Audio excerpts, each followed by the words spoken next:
I'm alive, so that's something. You know, it's weird saying that really does count. Let me close all this bullshit. That took a lot of doing to get in. I had to I hate apps that update. I hate programs that update. It's never anything. it's just never anything. It's a bunch of bullshit. It's bullshit. I even spoke to Apple once and was like, hey, like I had a problem with my phone. And I was like, they were like, well, you need to update. It was really an issue with my phone. It was like a huge problem with the phone. And I get through to well, now that we're on video, I forgot we're going to be on video. Let's get a little bit of light. I call up and I talk to a pretty high tech guy. Not that he's high, he's pretty high up. Yeah. And I go hey, I know for a fact this update doesn't do shit. And he's like, yeah, I know. But I think that for whatever reason, this update is just not making your phone working. So that's the reason it's not working, is because we've decided that because you haven't updated, you're a security threat. And so every time your phone isn't doing anything suspicious, it's telling the system, get away from this person. So it's they even know. It's bullshit. I don't know. Hey, Don't be suspicious. Don't be suspicious. I'm not suspicious. They told me. Man. It be like that sometimes. Yeah. Shit. But seriously though, how have you been? I've been all right. It's been tough times. I've dealt with some crazy people over the last year or so. Now I'm sort of dealing with crazy people by volition doing this project. So yeah, that's going to be one of the things I ask you about. I've been seeing bits and pieces of it and whatnot, and I was like, why? And then again, I was like, oh, that's Mike. Yeah. So, but there's something actually comforting about. By the way, do you want me to record my own audio here? This is recording itself, mm-hmm. And then I have audio on both ends doing some separate shit over here. All right, so you don't want me to do anything. You don't want me to run anything? Unless you want to. I mean, so this is the deal. Zoom meeting. This is my first time using this personally. Oh, wonderful. Apparently, since this is free, we only got 40 minutes. All right, so let's get going. And I'm going to record a backup if it's only free and this is your first time. Yes, that's what she said. All right. That is what she said. Only 40 minutes on your first time. That's pretty good, to be honest. But then again, some women are natural. I want more. I want more. All right, let's do it. Let's get going. What up, everybody? This is your boy B-Rob, and I'm back with another edition of the Random Rounds with Rob podcast. First and foremost, I'd like to thank you, the listener, for coming back each and every week, or however you listen to podcasts. If you're a first-time listener, I appreciate you for giving my show a try. And if anybody recommended you to me, I want you to go ahead and pull up your favorite social media app of choice and send them a well-crafted DM telling them thank you for recommending you to me. Speaking of social media, you can find the Random Rounds with Rob on many social media platforms to include Twitter at 3R Show and Instagram at The 3R Show. And I got some content on YouTube sprinkled over Twitch and everywhere else. But for anything that I may have forgot to mention here, you can go to randomrob.com. See, randomrob.com, and it's reversing the mirror. So I'm pressing on the wrong side. So I tried to go random Rob. There you go. I got it right. And but surely you knew which side it was on. Something like that. It's weird because I'm looking at it directly, the right way in the camera. So when I try to see, oh yeah, that is weird because it should be to me reversed. That is odd. I don't know. But I can see your poster behind you, and I can read the words properly. Yeah. So, audio art in progress. That's a cool poster. Yeah, it is. Yeah, but joining me once again, an interesting man so interesting that I had to battle him in the Peach Pit Battle Royal or some shit like that. We had to exchange audio blows and whatnot. And we should do that again, eh? Those Canadian guys, huh? Yeah. Have you had them on? In the past. Yeah. Well, let's not talk about Canadians. We're here to talk to each other. I am so tickled by sprinkling on Twitch. I love that. That's what I was laughing at before in your intro. I love that. Sprinkling on Twitch. Yes, just I want an app that sprinkles things on Twitch. yeah, like I can sprinkle my Fabuloso all over the place. Let me get this out of here. Can I tell you, I'm a recent convert to Fabuloso. Oh, you've come Yeah. come over. I got my terry cloth and my Fabuloso. Oh, I'm just wow. I don't own terry cloth, so maybe I'll have to. I also have a terry cloth, and I've always thought it's useless. And now that I like Fabuloso, kind of thinking. see, I'll man. tell you my one claim to fame with terry cloth. Really? I grew up around New York City, and something that was a really easy touristy thing to do as being someone in the city that was harder from being someone out of town was to go.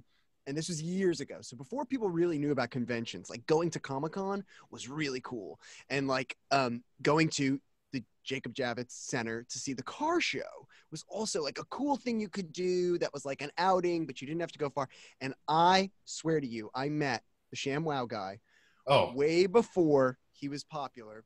He had a section at the Javits Center at the car expo, and he was there, and he was doing, and it was in real life, and he was doing it for 8 hours a day, doing that presentation, convincing people.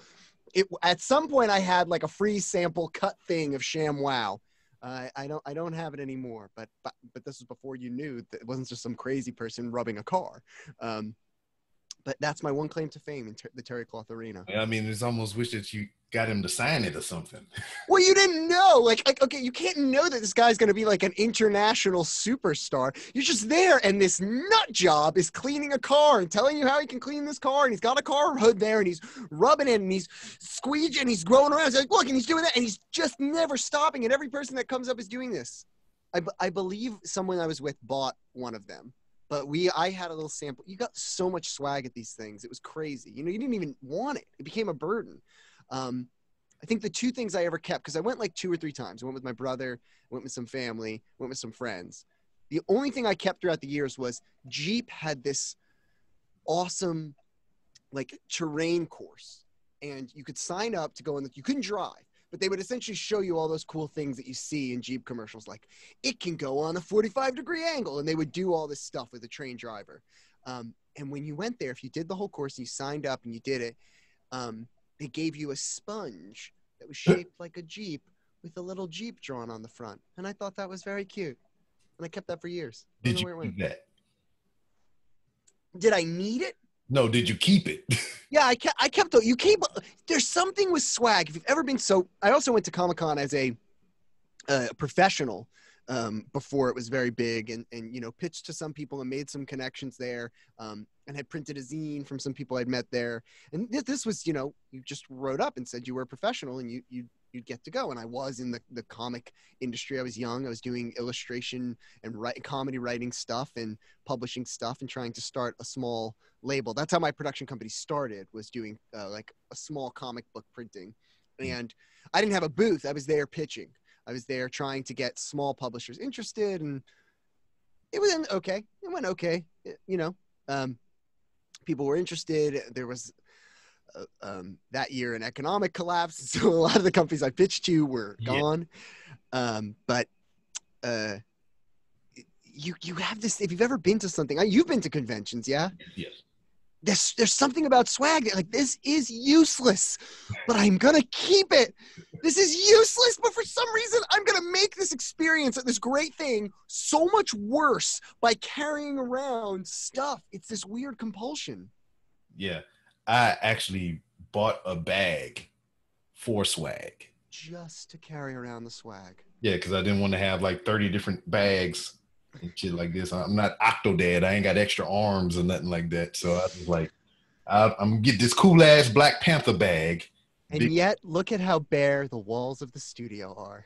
Hey, man. Where the swag bag was bought, and yet, is all the swag going to go up? Is all the swag a little bit in the garbage, Rob? More space here, because over here, I got this wall is nothing. Yeah. You know? Yeah. Do you still have the bag, though? Huh? Do you still have the bag, though? Yeah. Yeah. This Black Panther bag. Yeah, that's cool. But what upset me about that bag, though, it was great. It had the Black Panther logo on it. Okay. On the bottom, it had like the little talismans from his necklace. And over time, I just started losing them one by one, and I was like, oh. Black Panthers hit hard times. Yeah. You gotta, But you got to think that like that was always my favorite part of Batman too. So this will make you like the bag again. Like my favorite part was like in the middle of the comic when Batman would be like the thing's torn and the cape is whatever. So like I think you can make it like, you know, like Panther's in like the woods chasing someone Battle down damage. for a while. Yeah, battle damage. Battle damage. That's I what have like a piece of lint in my seen me through many conventions and everything. So I've been through many wars, you know, searching the swag tables and everything like this, just combating those who did not follow the rituals of deodorizing upon entering said convention. Can I tell you a secret about that whole thing with deodorant? Yes. This is, some people always say this is like, oh, why does no one wear deodorant? Guys, there are just some people. They start with deodorant. It was there. It doesn't stay. It was there. It can only, that poor little swipe can only work so hard. Okay? It's got to give up the fight at some point. All right? People just sweat more than others. And, you know, it's just like that. So what do you want to talk about? You want to talk about this crazy thing I'm doing? It's a couple things, man. You've had an evolution since I've crossed your path and everything. Not only in the squared circle in the Peach Pit Battle Royal or whatever we had, but before then, like when you came back here the first time, you opened the door for me. You know, I knew Mike Fallek as the guy that liked freaking ferrets. Yes. And then I got to talk with you a little bit, and then I just started seeing the most wonderful things that you produce. I mean, you make art, you make clay figures, and then you paint yourself like clay figures that you've made. Well, that was that character came out of this idea that is like I wanted to do Frankenstein, and I wrote this script, and I wanted to do this stuff kind of in character and do this comedy, and the idea was that was the look. Essentially that look just came out of I want to create a different look of Frankenstein, and chiefly with a beard.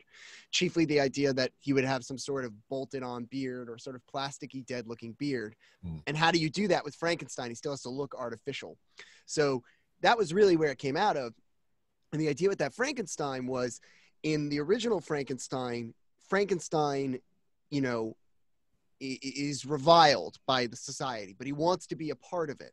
And in the version I had written, he hates society. He doesn't want to be a part. The villagers love him. In this version, the villagers think he's funny and entertaining, and so it was meant to be like sort of the life of the stand-up comics that I grew up with, like Dennis Leary and Bill Hicks, and kind of like say like, well, what would that experience be like if that wasn't an act on stage but a real personality experience? And so it's like he's not being funny, he's not saying mean things about society in order to be funny, he just genuinely feels that way, but society is so used to people joking and all these things that they love him, they think he's hilarious, and Frankenstein's sort of miserable, not because people don't love him, but he makes himself miserable, was kind of the conceit of that character. People like those a lot. And then I worked with some people and did some videos on them, and I just have been very busy with the current thing that I haven't gone back to it. But it's really weird looking, isn't it? Yes. But I mean, let's not say weird. Let's say unique. Mm-hmm. I'd say weird, and I made it. So what's wrong with weird? Nothing's wrong with weird. I mean, I like being weird. I like a little strange every now and then. Gross. Gross. Gross, you're married. Yeah, I mean, that's what makes it strange. Married people don't normally do this type of shit. I don't know. I mean, it's not an entanglement, if that's what you heard about. It's no. Well, that is what strange is, isn't it? I guess. I don't know. It popped into my head. It may. All right, weird. There we go. We're going to stay with weird, and that's what it's going to be. Weird shit. Yeah, I mean, it's impossible. It's so frustrating on the internet, even with professionals, to like explain to somebody everything you do.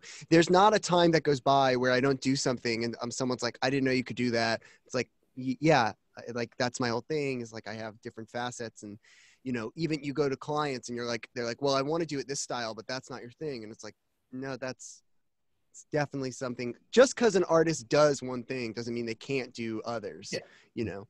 And even with people, when you want to give, I've had to take projects. I just did a really cool project with a director named Derek Cameron, who like runs the Ghetto Film School. I think he's like now the head of it or something. He just got a promotion. And I took the job because he had this realistic style. He wanted to be animated. And I just did it to be like, oh, like I need to literally take a project to show people I can draw realistically in animation. So, Otherwise, they don't believe you. so did you get paid in exposure? No, Oh, okay, good. no, no. The Uh, infamous exposure bucks. no, no. Derek Cameron's like a real person. So he paid me. Yeah. But, podcasting, think about how many people think that that's, I make money off of my podcast. I know you sell merch, and I made a whole documentary in the time that we were together about amateur podcasters kind of ruining podcasting and deciding that, I'm doing this. Essentially at this point, I only do guest spots because I like the people. Yeah. And if I don't like them, I just don't do it. There's a note behind me on this wall that says no more amateurs. That's the big thing. It's like, don't deal with amateur artists if you're an artist. And if you're an amateur artist, try to deal with professional people. That's my advice to artists, as if I know something. Sure. So let's talk about this new project that you got going on or whatever. I've seen little glimpses and glimmers of it and whatnot, but I color me intrigued. I mean, we're here to talk, so give me the breakdown. So here's what it is. The way that it works is I'm making a documentary and I'm releasing all the raw footage so that everyone gets all the information without us having to wait, the 2 years that it might take to make this movie. Mm-hmm. So the footage that we're talking about is raw. It's raw footage. So it's long, it's lengthy. Girthy? But yeah, I'd say it's girthy. I'd say it's thick. I wouldn't say girthy. I'd say it's got thickness. I don't know which direction that goes, but it's got a thickness to it. And so it's about, I had a friend who a few years ago, we stopped connecting, and it turned out that he had gotten involved in some sort of one of these, what are called red pill groups. These are people that believe that women are women are the inferior sex and they're out to get you in some way or another. These groups. Am I a part of that cult too? Because I mean, I kind of. Well, no, you have one woman who's out to get you, okay, very and well. You agreed to that. In fairness, you agreed to it. True. Well, but True. These groups have schismed over the years, from pickup artists to incel, and sort of now one of the latest iterations is MGTOW. Latest being relatively recent, but not in the grand scheme of things. MGTOW is men going their own way. They purport themselves to be just people who don't believe in marriage and don't believe in cohabitation, which sounds good at the offset. But when you talk to them about their motivations themselves, they start to make some pretty concerning points. The friend that I had, I didn't know about this group. I sort of wanted to have an intervention. And I talked to him. He revealed this group, and he had some pretty twisted ideas about love and sex and what women are out to do, and that they're only out to have marriages to get more money and to get kids, and a lot of these racist and sexist thoughts. I mean, one of which is we were trying to get, some more, Black leaders involved in the project, because one of the things is they call marriage, they refer to it frequently as the plantation. And when you confront them and you say, hey, that sounds pretty fucking racist, to compare anything other than plantation slavery to plantation slavery, that sounds racist. They'll go, there's lots of different farms, and how do you know we're referring to that? And these groups kind of thrive off of thinking they're tricking you. And so it's like, if you let them be like, oh guys, they're not referring to plantations of Black slaves, don't worry. And so they kind of play this game of just blatantly believing in racist stuff and sexist stuff and eugenic stuff, and then kind of when confronted will defer and say, well, what is, that's not dangerous, or why does it matter what I believe? Or a lot of them won't admit that they believe these things. They'll use pseudoscience to say, well, you're sort of getting it wrong. This has turned into a cult. And the big part of this investigation is to show that they're using brainwashing techniques. They're using techniques of finding people who are really low. One of the things that they do is, and this is by evolution, not by design, is you search, I'm really depressed, I have no luck with girls, I want to kill myself, my girlfriend broke up with me, you're going to get one of these groups. So now, instead of having to, if I want to make a cult with you, Rob, I'll tell you I have like a workout program and that you're going to come in, but I say like, if you really want to get in shape, you're not going to sleep for the next 24 hours. You're not going to drink. You're not going to eat. I'm going to push you to your limit. And you're like, okay, this guy's ripped and he's jacked and he's Just sound like boot camp. Yeah. Well, yeah. So it's like, if the military wanted to, and the military's experimented with things like this, MK Ultra. I mean, I am proof of this. I mean, that is my first 24 to 48 hours of boot camp.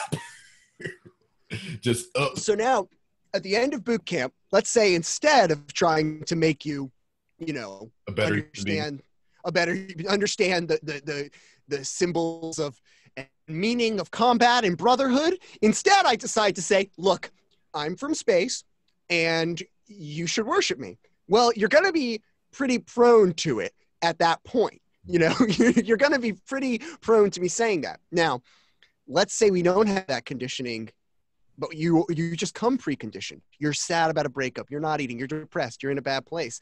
So now you're preconditioned. You're finding this group who has paranoid thoughts and are experiencing the world through fear. Then you're going to get brought into this cultic relationship where in MGTOW, they'll say to you things like, you shouldn't date, you shouldn't see women. The reason that you got women, all women are like that. They'll take your money. You got lucky that you got broken up with, you need to stay here. And the only way to prevent you from feeling so sad again is to stay with us.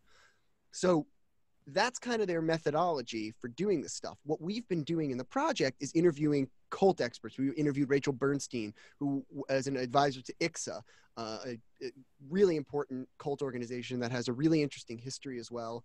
I just interviewed Rick Ross, not the rapper or the drug dealer.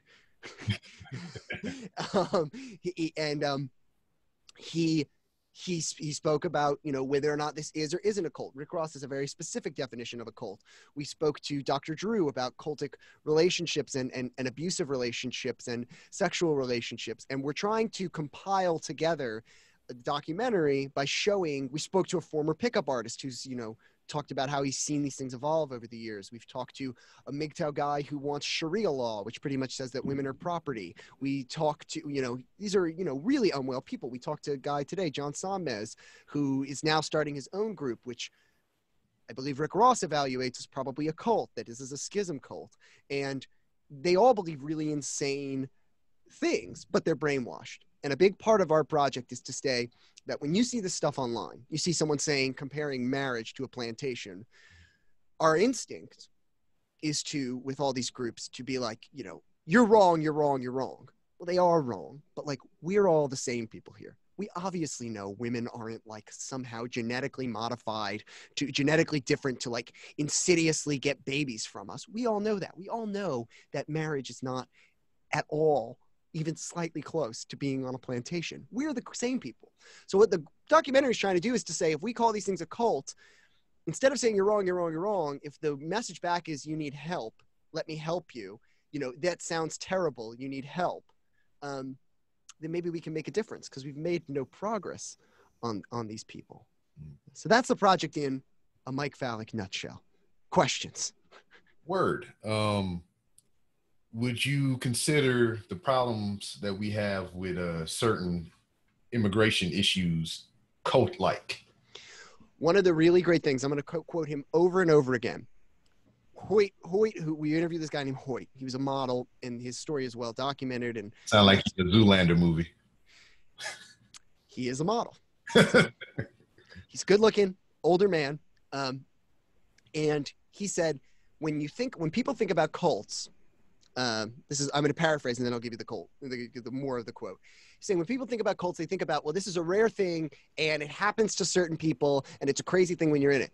But when you start to learn about the word cultic relationship, you start to see that it's not a rare thing. It's something that you're going to see in spectrums and waves and little amounts and bigger amounts all the time.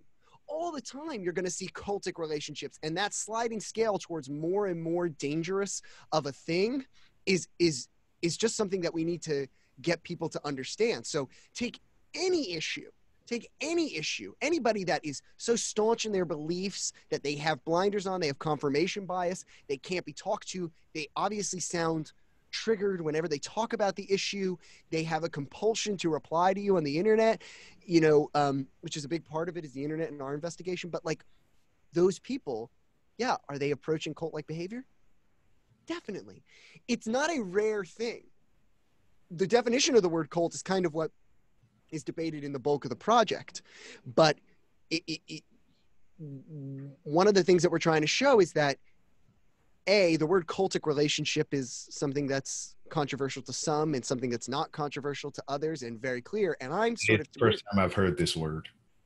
That's one of the big issues, is that we're trying to get the word #cult, which is our website, #cult.org. We're trying to get this word out there because a hashtag cult makes a lot of sense on the internet. There are a lot of really great terms in the world of cult, like cultic relationship, coercive relationship, but people don't know them. People do know cult. And one of our arguments is, if you sort of start to make better words, get this vocabulary out there in an accessible way, that people will see like, oh shit, this is a cultic relationship. Dr. Drew talks about the cult of two. You talk about somebody who's sort of in an abusive relationship. My partner, Reens, was really very bravely outspoken about her abuse. And she goes, I see more stuff between abuse and cults than I do anything else in cults. When people talk about bad relationships, it's not as relatable as an abusive relationship. And so people know the word abusive relationship. I mean, that's pretty high theory stuff, abusive relationship. We know it. People know the word toxic person. You know it. But why do you know it? Because the word is easy, it's accessible, it's easy to understand. So we're trying to kind of help to get this language out there and say, like, are you in a cultic relationship? What can you do to stop a cult? The thing is, can you not question your beliefs ever? What happens if you question your beliefs? If that sort of seems inconceivable to you, you might be in even a slightly cultic relationship. If someone does something bad, are they free of that? You might be in a slightly cultic relationship. And that's kind of part of what we're trying to do too, is make #cult this word that you see like, oh man, flat earth is just a hashtag cult. These people don't really believe any of this. They just can't not believe it because it messes up their safety in the world. Yeah. And some people just like to be different. Well, because I work with a guy that'll argue with you just to argue with you. He just loves to argue and be right. So he'll just attach to whatever little thing or whatever, if it's about Android or Apple, or if it's about PlayStation or Xbox, if it's about this sports team or this sports team. He always has to be on one side opposed to argue so he can make himself right. Yeah. Well, and I'm right about this thing and he's wrong and I want to yell at him. But I think one of the things that these groups do is they rob people who are in that area of when they randomly rob, just at random, they randomly rob people who are unique or people who have a certain personality type. Because when we say, well, if you always want to be right and this, that, and the other, and then all of a sudden your friend is like, well, am I in a cult? Maybe.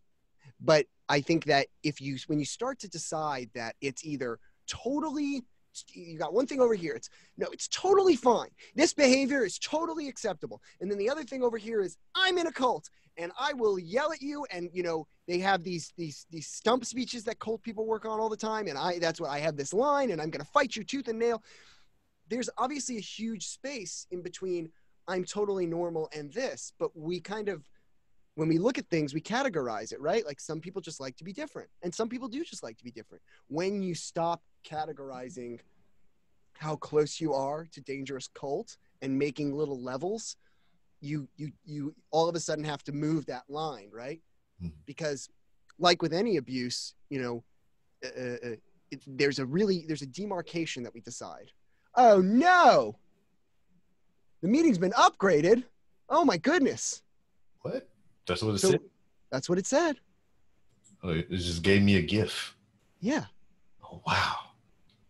Hallelujah. So they're loving the cause. That's what's happening right now. So that's the big thing. It's like, are you just a weirdo? Sure, there's just weirdos. But as you start to approach cult, if you all of a sudden decide that only the extreme thing is cult, well then you're gonna start to allow this huge range of acceptable behavior. An act of violence takes very short amount of time. The thing that causes that act of violence is often great and grand. And so saying there's been no violence isn't actually any evidence of abuse, any lack of evidence of abuse. There's a huge range. Look at my hands. Do you see how huge this range is? If you're in the audio format right now, it's huge. Yeah. But like you said, so the driving force within this project was it was somebody you knew. And, totally changed. And yeah, you just dug into it from there and you're just like, more people need to be aware. Yeah. And it was coincidental that as we started to do this, you know, if you want to know where the people saying all lives matter are, if you want to know where the people kind of denying the importance of any sort of protest, if you want to find the people who are always trying to find the argument that you can't quite say is racist, but it approaches racism or bigotry or anything like that, it's in these groups because that's where they hang out. There was a guy named, we're doing a whole video about Christopher Hassan, who people don't know was a MGTOW. He spent 90% of his time on the internet on MGTOW, on a MGTOW forum. He was stockpiling weapons. He was taking steroids. He was a working Coast Guard. He was doing drugs. He was buying silencers, and he was getting interested in single cell terrorism. Now, he never did anything, which again, act of violence, very small. He never acted on it. He got arrested for drug use, essentially drug possession, and modifying guns. Yeah. But he didn't do anything. He didn't do anything. But it's pretty scary to think that this guy was ready. If he was ready. He was ready. I mean, it's just like your documentary or whatever. You going out there, you gathering your information, you getting all your stuff in a row and whatnot to release this thing. That's essentially what he was doing. He was getting his ducks in a row. He was figuring out how to use this stuff. He was gathering all his freaking pieces and everything. He's like, now I'm gonna release this shit. But he never did. He never got to that point. It's so interesting. One of the things that we kind of have to touch on in this documentary, maybe at a later date, maybe not a part of this one, but in his case especially, it's so interesting that the FBI and all these, everybody's always concerned about being listened to. And I read through a lot of these court documents. It's like, 4,000 pages. You can't read through all of them. But, there's a whole thing about what you can actually prosecute someone for saying something online. And it really has to be very specific. And one of the things that they agreed on was, from the way we do the things legally, there was nothing there to say he was definitely going to do this. But everyone agreed in the case, this is concerning online behavior. Even his defense agreed it was concerning online behavior. His psychologist agreed it was concerning online behavior. The judge agreed. Everyone agreed it was concerning online behavior. Not like, concerning, but everyone is free speech. Objectively concerning behavior. Just in his speak and his purchases, online wise? Well, he would frequent a few things that were problematic. And what ended up getting focused on in the court case was going to gun forums and asking about snipers. And that was what mainly became the debate of it. He would look at manifestos, mainly from the Breivik, the Norwegian terrorist who was a single cell person who MGTOW sound a lot like.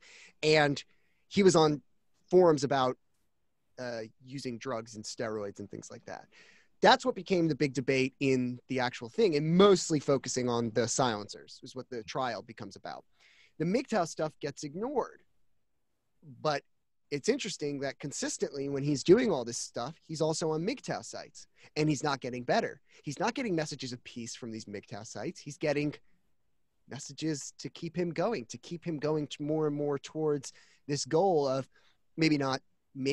according to the psychologist, he wasn't going to hurt anyone, but still towards the goal of, I'm on illegal steroids, or illegal whatever enhancements. I don't know what he was on. I didn't know the bodybuilding drug. I'm taking Tramdol. I'm modifying my own guns, I guess he was making silencers. Yeah. So it all becomes about something different. And he's not getting like the message in any of those other places. Like, man, I should stop reading this stuff. He's getting the message of, this feels fine. This feels good. And possibly even my Point is, he might even think he's getting cured, which is a really interesting idea. Let's say he didn't view MGTOW. Let's say in the very rare instance, he didn't view MGTOW as a dangerous group. Well, then he's there thinking he's getting cured. And that means he's getting worse from it, which is a big thing with cults, is they tell you they have a cure for something, and yet you get worse. You know, lots of groups, they're anti-psychology. Lots of groups will tell you, you don't need therapists, you don't need psychology. And guess what? Your mental condition gets worse because you do. And so that's what happened to him. It's an interesting flip of the coin either way, that even if he thinks it's bad and he likes, or he knows it's bad now, well, then he knew it was bad and it's bad, and it caused him to move towards this goal of looking like a very dangerous person and acting like a dangerous person. If he thought it was good, he also moved towards that same goal. He never stopped. He just kept going towards the goal of kind of looking like a terrorist. And MGTOW got dropped, and you want to know why? Because people didn't know about it.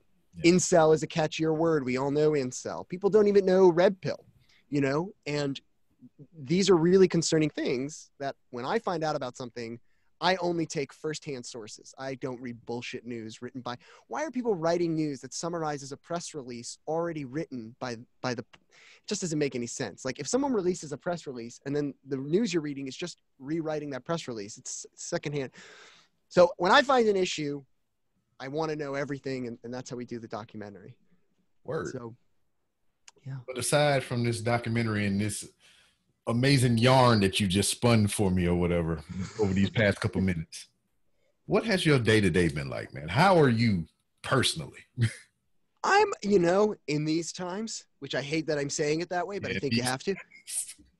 Well, you know, it's so weird to be able to be like, good. Cause like, obviously not, but like, I've had some loss in the world that I kind of feel like it's weird if I don't say right now and kind of pretend that I'm happy. But, you know, you know me as the guy that likes my ferrets. My ferret has been sick for some time and passed on, but to bum everyone out even more. But that was a thing that I really don't feel like if someone asked me how I am, I can't say, you know, genuinely asking me. But otherwise, day to day, let's talk about the more important thing here, everyone. Please get close to the microphone. Let's talk about how you and I are the only ones that still own and use the original Xbox. Oh, yes. It's right here. It's crazy because you talk about the red pill thing, and that's something that came from the Matrix, right? Yeah, and they've never seen the movie, but that's the game that I'm playing right now. Okay, so is it good? Because I've heard, so there's all these things that people say, I love the Matrix, and there's all, people tell me that you have to watch it because it actually fills in story elements, right? And it does. So go on. There's two games. There's Enter the Matrix, and then there's the Matrix, the Path of Neo. So the Enter the Matrix game was the first one that came out on the original Xbox.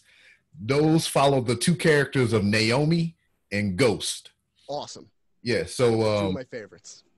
So from the meeting at the beginning of the movie in part 2, it kind of takes up from there. So when they all disperse, when the agents show up and they all go into the sewer system and everything, it starts from there. You can either pick Ghost or you can pick Naomi. Awesome. And it'll just follow both of those characters and whatnot, and it'll fill in the gaps between 2 and 3. That's amazing. So whatever you see on screen with Neo and Morpheus and all them other motherfuckers, what you're playing in this game is what's going on off screen and whatnot. Cool. So and see, but like with Naomi, like I want to see, like if I were to watch, this sounds so lame, but this is the Matrix game I want. I want like a Telltale Games, which I would hate Telltale Games, but I want like a Telltale Games where we see more like the emotional stuff. Like I want to see what it's like to be like in survival mode, but like also torn between two guys. Like that sounds like a very hard relationship to like get through, you know? But very cultish, maybe. Yes. Hey, look, that's the thing about it. Just say cultish, you know? And like, think about that movie. Neo shows up in, what is it, 2 or 3? And he's like, this is weird, guys. You got to leave. Yeah. And Neo's an actual god. And people, and he's even like, Please. Please. This is weird. Got it. Can I? Can I take a pee in my toilet? Please. Please. Please. That's all anyone wants to do. Because that scene, that's what always drives me crazy is whenever you get back from a commute, especially if you live in a train town, whatever it is about like the last 100 yards to your door, that piss gets so heavy. And so that Neo is there like 100 feet from his house and he's like, oh, I have to pee so bad. Oh my God, I've got to accept this bread so I'll save your kid. Ugh.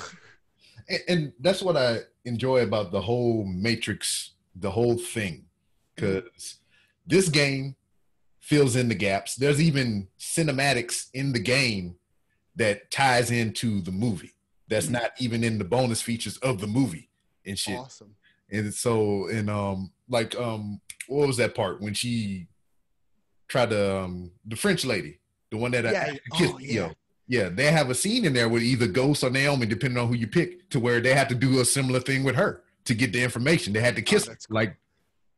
That's awesome. See, I heard a lot of, so here's what I knew the game from, was obviously the Matrix kind of invented bullet time in a way, it was a reinventing. It came from, old Kung Fu movies, but they brought it back and then that became a thing in video games. Does this game come out before Spider-Man 2? That's the question, right? Which, because Spider-Man 2, the game, has bullet time as well for PlayStation 2. You got to think about Max Payne as well. Yeah, but when does Max Payne get?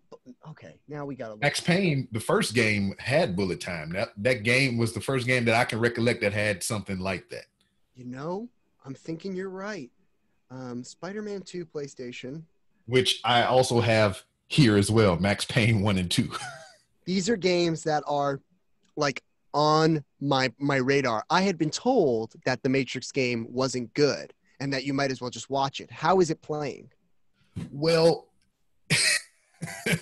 since it came out in like way back when this original Xbox was out, compared to now 2020, we acclimated to the PlayStation 4 Pro and the Xbox One X and all these. Yeah, but why are you saying that? You're talking to me who's looking at a slim PlayStation 2, an original Xbox, and a black Wii. Tell me how it plays. I like it.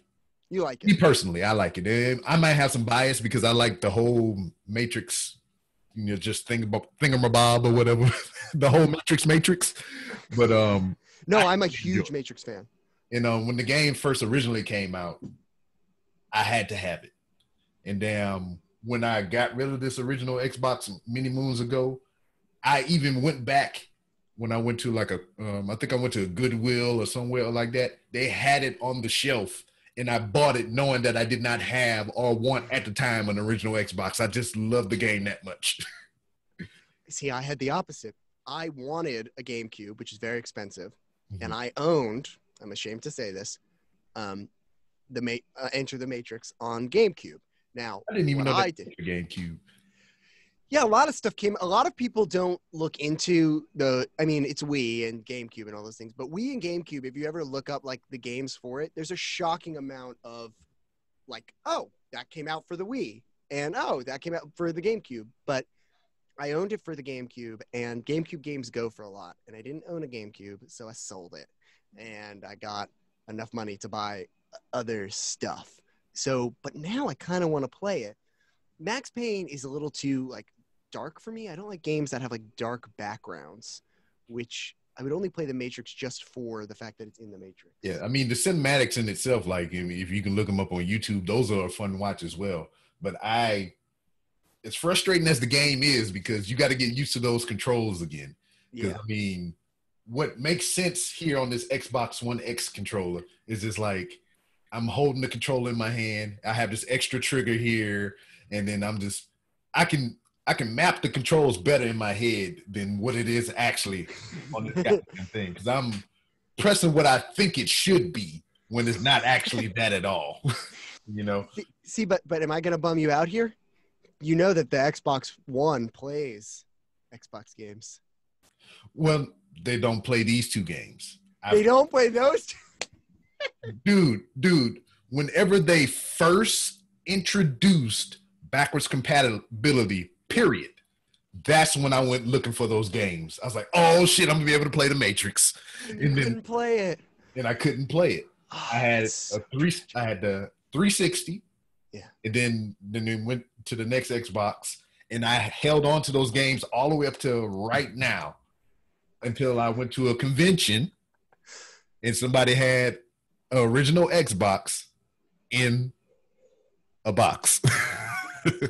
And I was like, how much? It was like $100. I was like, $100? I was like, dude, you at a convention. Look around you.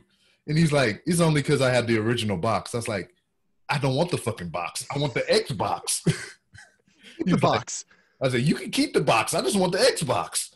And he's like, $80. And I was like, that's still kind of her. When then I got on the phone with my wife, I was like, hey, I'm at this convention. There's this original Xbox here. I already been on Amazon, and I looked up other places on eBay, and this is right in line with what they're selling across the board. I'm about to get this Xbox. I'm just letting you know so you don't be surprised. And I'm not asking I'm just telling you that I'm about to get this old-ass Xbox that I may put in the corner and never play again, but I just want it right now, and I'm buying it.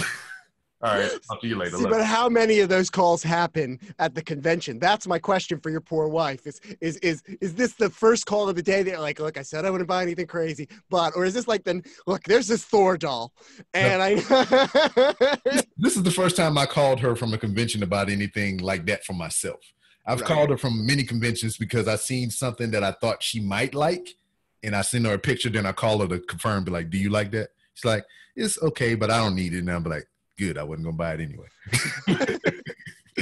But it's gonna upset you hearing how I got my Xbox then. We'll get to that. But the only other time that I asked permission to buy something, and then from that point, just for this particular item or this range of items, that she told me that never again can I buy those things. I bought a replica WWE Championship belt. It was my first WrestleMania.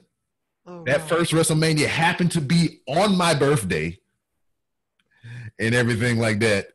And she was like, it's your birthday. It's your first WrestleMania. You can go ahead and buy it. I paid $400 and some odd for this. Oh, Rob. Exactly. Hold on. Wait a minute. I'm going to get all my money. For $400, you could have started a wrestling career.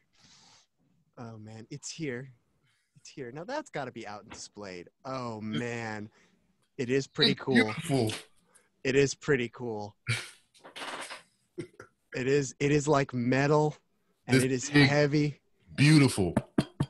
Yeah, Heavy. That is replica belt. Plates come out and everything. Jewels, shiny, leather. Smell like a cow ass. It's just. Do you know what I got to say? A lot of people. This is the thing that I've thought of, with marriage. This is a cult as well. Well, they had a moment, didn't they, where they really dedicated to it being real. Yeah. Look at that thing. So this is a thing that I think as a dude, I'm looking at that I'm thinking about marriage, and I'm thinking about how I have weird knuckles. I can't wear rings. I can't wear watches because I got a weird proportion to my hands. I think not with WWE, something more romantic. Yeah. But I think that's that's the equivalent, isn't it, of like, for guys, the ring. Yeah. If at the wedding, your wife puts on you this big belt, this champion belt, man, that would feel good. Oh, because I don't think I've ever seen someone interact like this personally with like a belt like that. I never thought about the idea that it's like heavy and like real. Dude, it is. I mean, if you walking around with this bitch, it's just like, why did I even bring this out here? Do you ever wear it? I have worn it, yes. You think you rarely see people actually. You see a lot of it over the shoulder. I mean, because that's the cool thing. That's how the cool people do it on TV and everything. Is it though? First to tell you, as an owner of one of these big heavy bastards, when I've been to conventions or wrestling shows, I put that bitch on. Because I'm carrying food, I might be carrying a kid, and just to have this bitch over my shoulder or just to carry it like a suitcase, no, that's not the move. Now I'm thinking. I mean, I wonder if it's harder nowadays, but I've heard this thing of people buying belts. Like, I wonder if I can find someone's like boxing belt from like 30 years ago, dude, that someone has pawned. I mean, if you want the original thing, I mean, maybe you're gonna have to do some searching and whatnot. Yeah. But you can literally get any belt that you want, that you have ever seen on television advertised in a sporting event. You can get any kind of belt that you want right now here in 2020. There's people that, overseas that do them for real cheap. Then they got reputable belt people on Facebook. I'm in a couple of the groups and everything because I like a lot of the custom stuff. I like a lot of the custom stuff. I feed, as my friend Chase would say, not the bank, feed my eyes, because he like food a lot. And anytime we go out of town, he has this big Google map list that he sends me. He's like, hey, you in Albuquerque, right? Here's a list of restaurants in Albuquerque that you need to go try some food. And whenever you go try this food, I need you to text me pictures so you can feed my eyes. That's how he is. So that's what the belt forums are for me. I know I can't have any more, so I feed my eyes. I just like, oh, that's a belt. I'm thinking I could get into that too, because I honestly, for years, and I asked you this, I really want to get into wrestling as a thing. I see people doing it. I'm not, I just don't know why it doesn't happen. I've tried. It just is. In modern wrestling, especially, it's something to do with the aesthetic across the board in general. It doesn't hit me, but it's like, I like luchador look things, and I don't. But it's the language barrier sometimes. I think that's a big part of it. Is like, I had a whole thing where I think I've talked to you about it, where they showed a video of a guy winning some wrestling thing and he cried as if he had actually won in wrestling.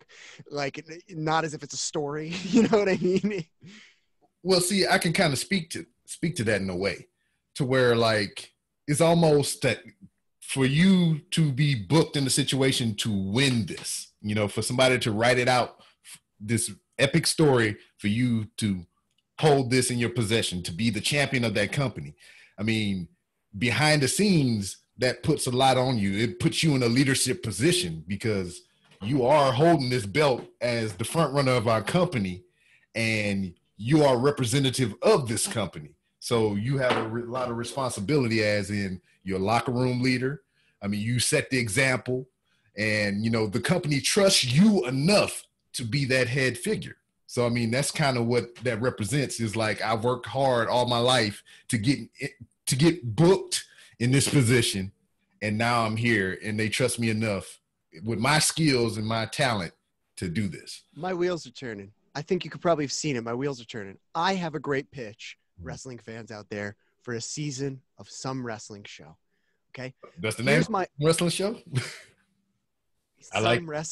One of the wrestling shows. It has to be a real one. Here's the pitch: is you say whatever the show is, reality. Okay. And this is the pitch I'm thinking as I walk through it. Like, my big disconnect in these wrestling things is, like you just said, oh, you're in all these positions to be there, but it's arbitrary, right? It's politicking. It can be. It's like the military. It's company maneuvering. You got to do that. And a little bit it's performance, and it's a little bit the best performances they want to see more of, but a lot of it is like, whatever is working for whatever. Yeah. Here's my season. You have 6 primary wrestlers, and they go out and confront a real social issue like racism or a cult or something like that. And each of them has a different project. And you have them out there in the world raising money and doing charity things and all that different stuff. Mm-hmm. And then each week, the villains are like the bad people in those social issues but it's real. In the documentary part, they're actually going and raising money and doing the stuff. And maybe they talk to some of these terrible people, but they're really doing it. And then each week in the ring, you get someone to dress up like the person that they're kind of combating against, and they beat the loving crap out of them. And then at the end of the season, the 3 wrestlers fight, and the one that wins is the one that like raises the most money or makes the most impact with their issue. Is this stupid? Is it too real to life? No, I call nothing stupid, especially if you take Well, that to me says it's kind of stupid. Okay, here's my other pitch that I've wanted to do for a while. You get a mousy guy, right? This is the season. It's called Something's Wrong in whatever, W something, whatever wrestling. Something's wrong in blank, whatever. You get a real mousy guy. Here's the twist. He is a real life magician. In real life, he's a magician. But his magic in WW whatever, in one of the W's, is real. Oh. And he fights people. He does some punches and stuff and things like that, but he fights people with magic. So he does some weird trick and he flashes smoke and all of a sudden the guy just flies backwards. So when you say his magic is real, is it wrestle magic? Yes, it's wrestle magic. Because I mean, there's instances of a lot of wrestle magic or whatever. You know, they got the little fireballs that they throw with the little torch paper and everything. They got the daggone shit. We had Kane and the Undertaker use fireballs and lightning and shit. So I mean, there's a lot of wrestle magic out there that he can have at. Yeah, it's a known thing already, is what you're saying. Yes. But what I'm saying is that the primary way he hurts people, because it's a performance, right? You're still gonna get to see someone do like flips and stuff. Is like he goes like blah, and the person just flies. They just shoot back and they're tumbling over and stuff. And that's the primary attack that they're doing, is like shooting magic out at them. Now, I don't know. I know you're not too into wrestling, but I want to be. But you can look up a lot of this independent wrestling. You know, I'll probably find you some clips later to where people are doing force chokes like Darth Vader and shit in the wrestling ring. You know, so that's what I want. That's what. Honestly, wait, hold on. Honestly, why don't they do? Because now garbage companies own Star Wars. Why isn't there just Star Wars wrestling? Oh God, what happened? You just triggered my Cortana. Oh gosh. She's looking up movie theaters for Star. Oh no, Star Wars Cortana, the ultimate battle, Master Chief and and Darth Vader. Who would win? I got something else for you in the kin of wrestling. Okay. See if his headphones are off. Now, come on, you own 2 belts. I like how you were like, I can only own 1 belt, and then you own 2 belts. Now, see, this was the caveat, though. She said I could not buy any more belts. Someone gave this to me. And immediately when I received it, hey, I want you to know I'm at WrestleMania right now. I'm in New York. I met up with my homeboy Anicelli and whatnot. He do wrestling is trash with me. And I was like, hey, I got a belt. I didn't buy it. Somebody gave it to me. You know Nick, right? He been to the house. We've been to wrestling shows together. He had this belt, and he didn't want it no more, and he gave it to me. So I got it, okay? I just want you to know that I did not pay for it, all right? So on the real, because everyone knows this, I don't want to hurt people as well, but you know that, like, lightsaber fighting is also fake. Yes. So why isn't there Star Wars wrestling? There is in some venues. It's just not very popularized. I mean, you can find it on the internet. Where there's a will, there's a way. Because you know that, like, one of these Disney parks is going to have some lightsaber. Oh, my goodness, spinners. It has spinners, everyone, so that when Rob stops wrestling, the wheels keep wrestling. Oh, my God. We'll stop wrestling. You know that there's some action show at a Disney park. There's got to be, with people pretending to lightsaber fight. So why aren't they just selling out coliseums with lightsaber fights? I don't know. I mean, there are tournaments that they hold across the globe and whatnot. It's just, this is what I don't get. I mean, cornhole, the game, the hole in the wood with the 3 bags and you're throwing them. It's on the ESPN Ocho. They have sponsors. They have all this other shit. There's another game to where they have, it's almost like a cross between curling and bowling with a little bit of a pool in it. I don't know how to explain this shit. That's as best as I can come to it. Sure, you talking about tabletop shuffleboard? No, not shuffleboard. Where they throw the thing? No, it's like the dude, he has the ball. Okay. And he do it like a bowl. Okay. But they have other balls and stuff on the thing, and he had to weave that ball through other balls to get close to another ball. It's almost like horseshoes or some shit. Is it bocce ball? Maybe. I don't know what the fuck it is. Bocce ball is usually on either like sand or grass. And someone throws out a ball, and then you have to get it like close to that ball or something. It sounds like that. But it was like a whole bunch of balls, and the dude just he was all professional. He had his little collared shirt and shit, and he rolled it, and the ball did a little curvy, twisty thing, and it went through some other balls without touching it, and it came close to another ball, and it had balls